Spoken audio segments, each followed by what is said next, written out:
એટલા માટે યાદ કરો આપણે અમારા કામદાર બાપાનું 7 મિનિટ હતું અને આગળ બીજો પાયો મને ન હતો 1.48 શિખર છે ત્યાં સાંભળીએ બાપુ મારે તમને કહેવા હા હા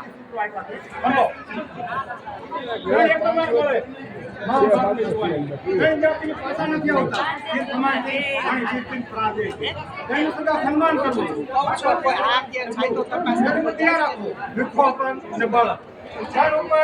પડદો રાખો ધન સ્ત્રી ભોજન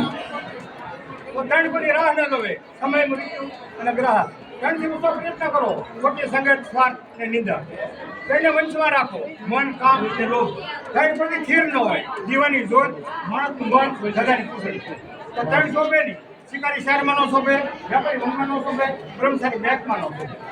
તો તમને બ્રહ્મચારી મોટા ભાગે બેંકમાં છે કાંઈ વાંધો નહીં ત્રણના સીમાડાને જાનવાના જળના કાંઈ સીમાડા નથી હોતા આંખમાંથી આહુડા પડવા માંડે એને ત્યાં નિભાડા નથી હોતા અને દુખિયા માણસને હૈયા પડવા માંડે એના ત્યાં ભુવાડા નથી હોતા ત્રણ આવતા હારા વિવાહ વાળના વરસાદ ત્રણ જાતા હારા અમારી મોરારી બાપુની કથામાં સત્સંગ કરે બહુ સરસ. ત્રણ પ્રભુના પ્રાગટ રામ મહેલમાં જન્મ, કૃષ્ણ જેલમાં જન્મ, રામદેવ ઝુલામ જન્મ. વ્યાસ ઝુલામ કેમ જન્મ? અને સ્વામી અવતારે દશા અવતાર હોય બધા હેમલું મારે બે સાંજે ઓટમાં આવો સત્સંગ સાંભળી બધા અમે.